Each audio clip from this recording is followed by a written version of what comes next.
이 정부가 대규모 사회 간접 자본 건설 공사 가운데 총 사업비 24조 1천억 원 규모의 23개 사업에 대한 예비 타당성 조사를 면제하기로 결정했습니다.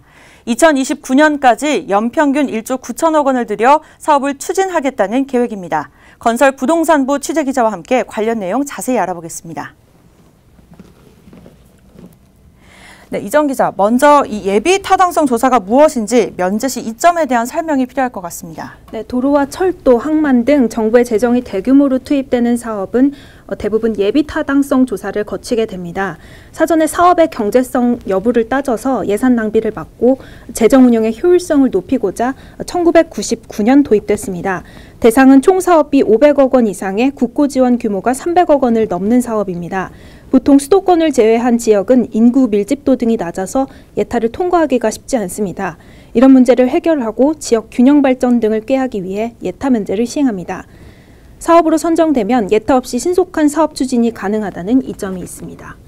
네, 이렇게 오늘 발표된 예타 면제 대상 사업은 어떤 기준으로 선정이 됐고 또 어떤 사업들이 포함됐습니까? 네, 정부는 오늘 오전 이낙연 국무총리 주재로 국무회의를 열어 국가 균형 프로젝트를 추진 방안을 확정하고 예비 타당성 조사 면제 대상 사업을 의결했습니다. 총 사업비 24조 1천억 원 규모의 23개 재정사업에 대한 예타 면제가 결정됐습니다. 이 가운데 3조 6천억 원 규모의 연구개발 사업을 제외한 20조 5천억 원이 SOC 사업입니다. 예타 면제 대상 사업을 세부적으로 살펴보면 우선 연구개발 등 지역 전략사업 산업 육성은 5개 사업 총 3조 6천억 원 규모입니다.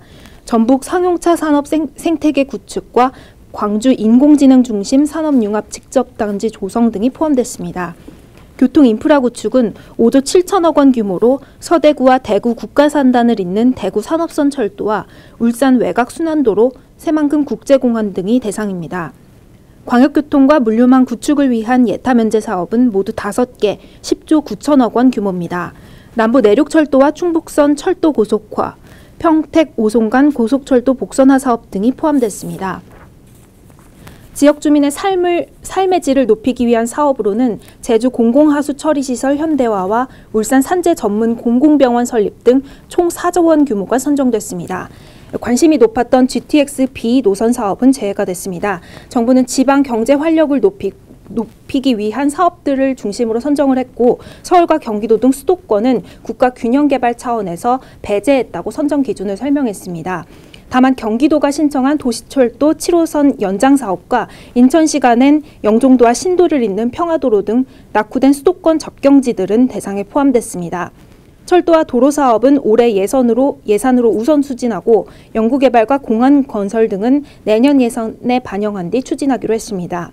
네, 하지만 이 대부분의 수도권 지역 사업들이 제외가 되면서 선정되지 않은 수도권을 중심으로 벌써부터 반발이 있다고 하죠. 네, 맞습니다.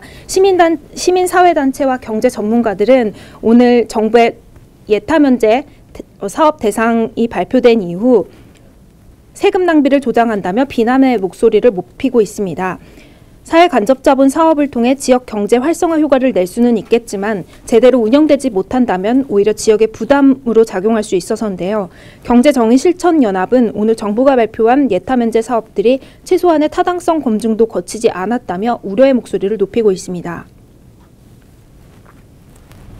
정부가 지금 경제 활성화라는 내세워서 효과도 검증되지 않은 이런 공공사업을 한다는 건 결국 그만큼 예산 낭비가 불가피하게 뻔히 보이는 거다. 그거는 결국 국민이나 또 다른 미래 세대에게 짐을 지어주는 건데 정작 정부나 이 정책을 추진한 관계자들은 하나도 이 부분에서 책임지지 않는 구조거든요. 저희 시민사회도 계속해서 반대 또는 어떤 책임을 묻는 그런 것까지 저희도 계속 추진해 나갈 예정입니다.